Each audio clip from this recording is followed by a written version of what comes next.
Awesome. Welcome, everyone, to Conversations in the Future of Work. I am your host, Rachel Cossar, co founder and CEO at Virtual Sapiens. And today is a special day because we have the amazing Rob on with us today, who is a total master in all things video.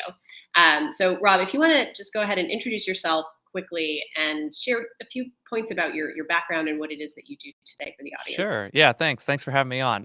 My name's Rob Ruscher, and I'm a video production specialist, I guess you could call it. So my career since graduating college in about 2009, has just been working in the commercial world and on some movie sets and TV sets. So that was kind of my background, and then we'll just skip to COVID because I feel like that's where a lot of people's careers have changed. 2020, where I wasn't able to fly all over the world and shoot what I was, normally filming. And I kind of found that, oh, okay, there's this whole tech world and SaaS world, and there's these amazing people making their living off of being in front of the camera, by selling software, offices and teams that are now needing to communicate not in a physical space. And there was definitely that lack. At first we all had the Zoom calls with the cameras looking up and seeing the ceiling fan. And shortly after, you can kind of see, okay, everyone's kind of raising the bar. And it was just one of those things I fell into, just helping people I knew that reached out. I started a podcast through it also, just to help more people. And that's kind of where I am today. So I guess my business is almost split. It seems odd, but it just works for me, where half of it is still the commercial world and the bigger sets I'm on, and then consulting and educating professionals on how to look their best and turn their offices and their home into like a studio worthy space. Awesome.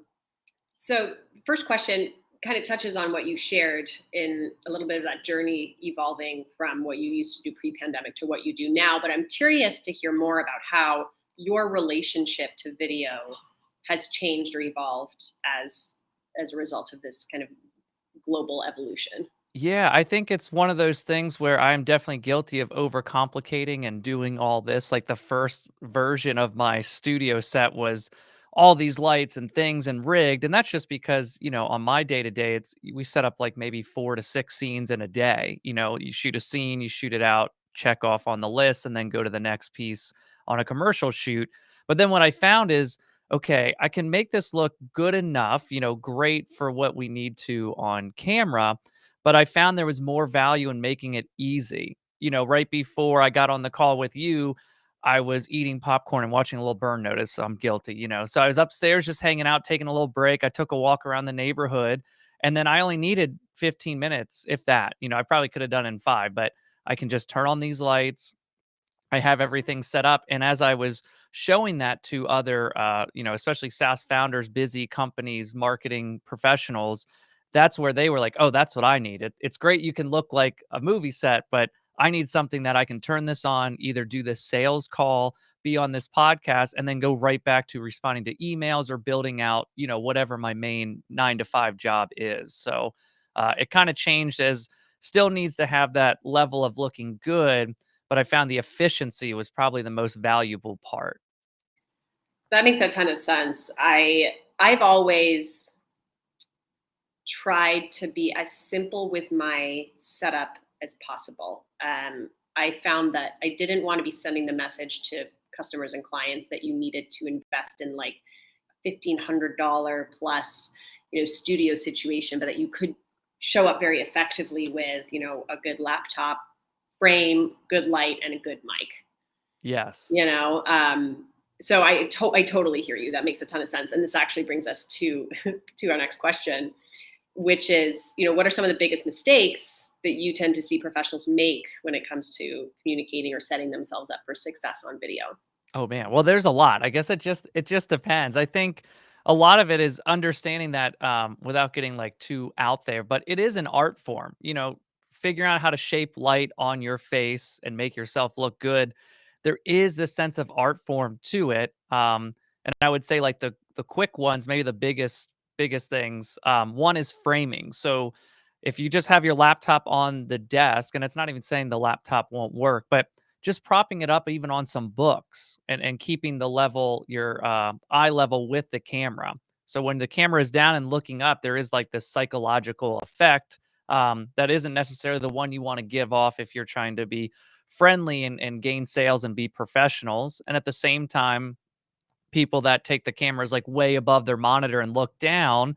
That's like really popular in gaming because you can see the whole desk. But when you're trying to sell something, you start looking kind of small and you see your floor and it gets distracting. So the one I always say first, if you don't want to spend any money, find something to prop your camera up on, right? So you can just see, just like you're very eye level. I feel like we're in the room. I think as I've done Yeah. it more, especially with consulting, it's like, how do you bridge that, or knock down the walls, the barriers of being on camera to feel more like you're in a coffee shop, that you feel like you're across a desk talking to someone. Mhm. Um, so that would be a big one, the framing. And then those that do have lights and they have purchased equipment, I hear a lot, oh, it doesn't look that much different. And really, the biggest thing I would suggest, and I do this on every shoot, no matter what the budget is, no matter what time I have, is I set up the camera with the frame and the background I think I'll be filming, whether it's an interview, a sports scene, whatever. And I turn off all the lights inside. And that way you can kind of see what each light is doing. What does the window look like on you with nothing else on? Because if you Mhm. just start turning all these lights on, you have no idea what is doing what, and you might have like double shadows and some other stuff. So it's kind of just like almost painting it in layers, just one thing at a time. Right. And the last one is audio. I think a lot of people, even those that buy these podcasting mics, as soon as the mic is over here, right, you can't hear. And if it's just a little past me, but Right. just taking that time to say, okay, this doesn't block my face and I'm as close to it as possible makes a huge difference, especially if you're talking to a group of people.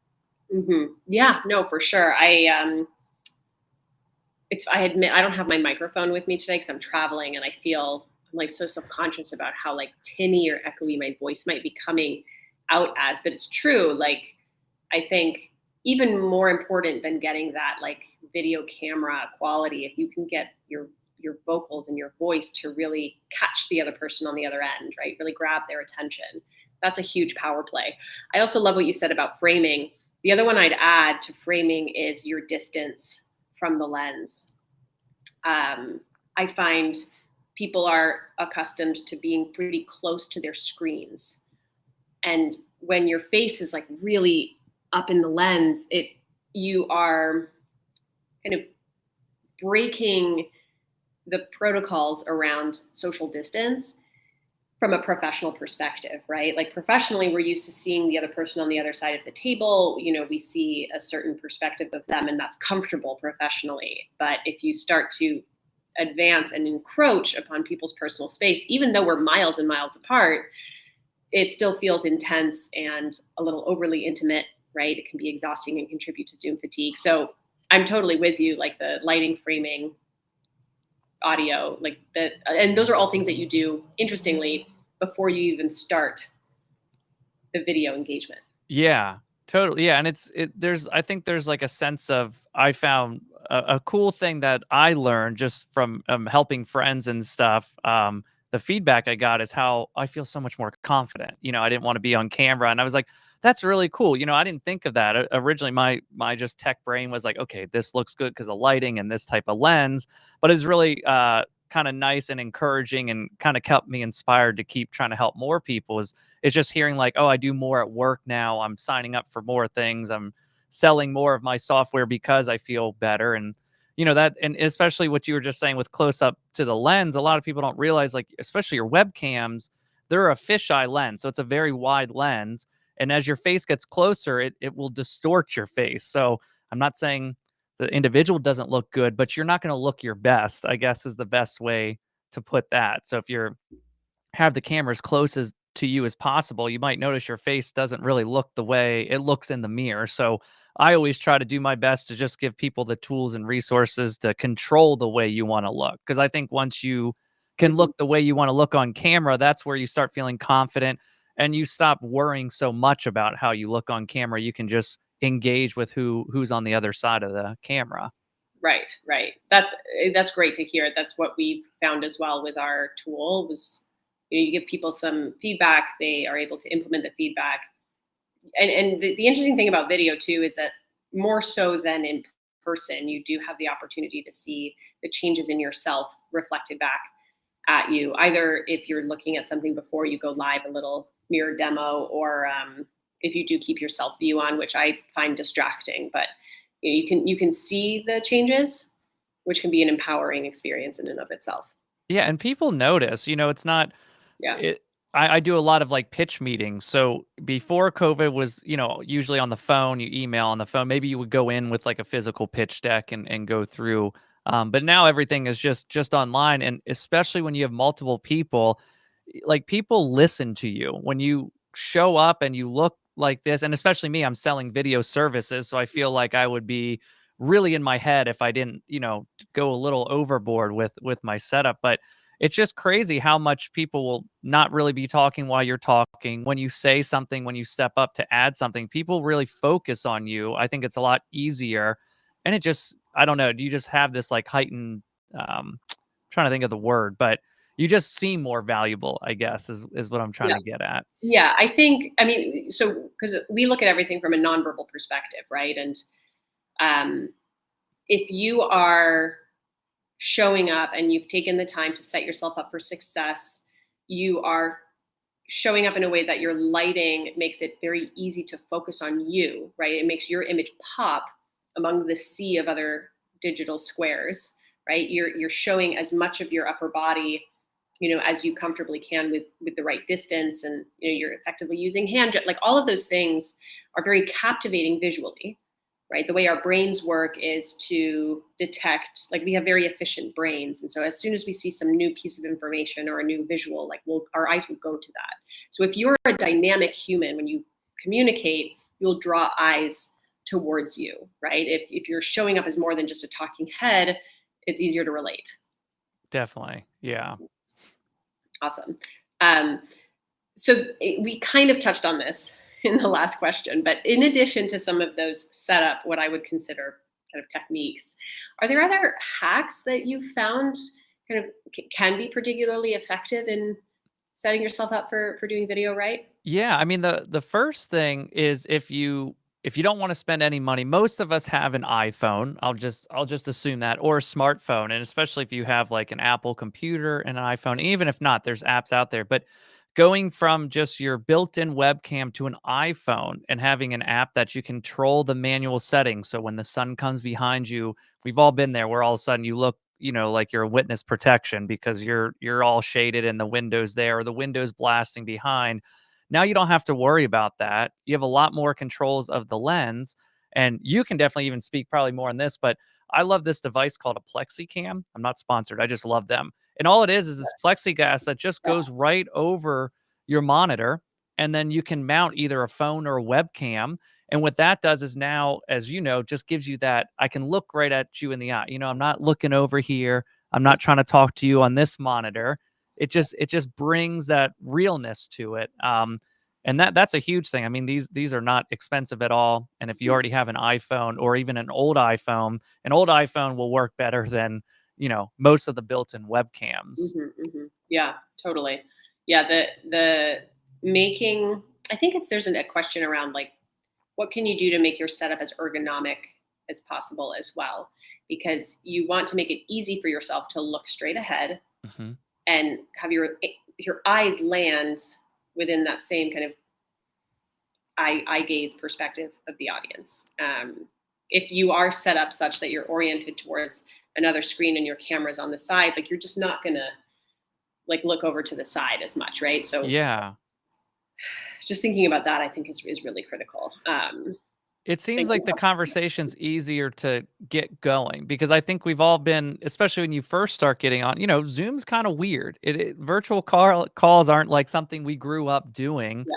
but having a meeting and sitting down with someone is something hopefully you've grown up in enough social situations where that's not so awkward. So I Hmm. just try to find like, how do I get back to that? And in my head, I've tried to think of like, how can I make this feel like we're sitting in a coffee shop? Because that's just my favorite. I feel the most comfortable having a meeting with Yeah. someone over a cup of coffee. So I try to kind of insinuate that a little bit with my setup.